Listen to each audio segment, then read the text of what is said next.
Bacteria மற்றும் virological பரிசோதனையை மேற்கொள்ள ஆராய்ச்சி மையம் அமைக்கணும்ன்ற கோரிக்கையும் பல ஆண்டுகளா இருக்கு.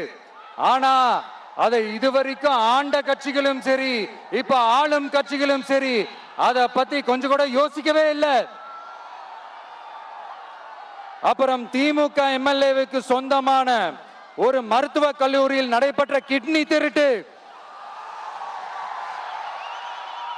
அதுதான் நாடறிஞ்ச விஷயமாச்சு. அதை நான் திருச்சியிலே பேசியிருந்தேன். ஆனா அதுல நம்ம நாமக்கலை சேர்ந்தவங்க தான் அதிகமா பாதிக்கப்பட்டிருக்கிறதா சொல்றாங்க. அதிலும் குறிப்பா விசைத்தறியில் பணிபுரியும் ஏழை பெண்களை குறிவைத்து அந்த கிட்னி திருட்டு நடந்திருக்குன்னு சொல்றாங்க.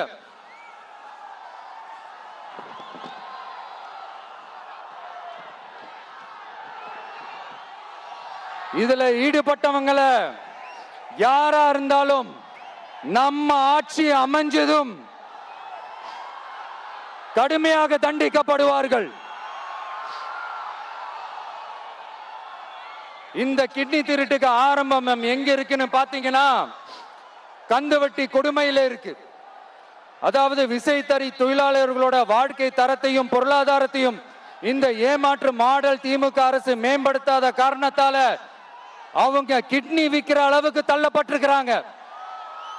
இது எவ்வளவு பெரிய ஒரு கொடுமை! விசை தொழிலாளர்களோட வாழ்க்கை தரத்தையும் பொருளாதாரத்தையும் மேம்படுத்த தேவையான தீர்வுகளை யோசிச்சு உறுதியா எங்க தேர்தல் அறிக்கையில சொல்வோம்.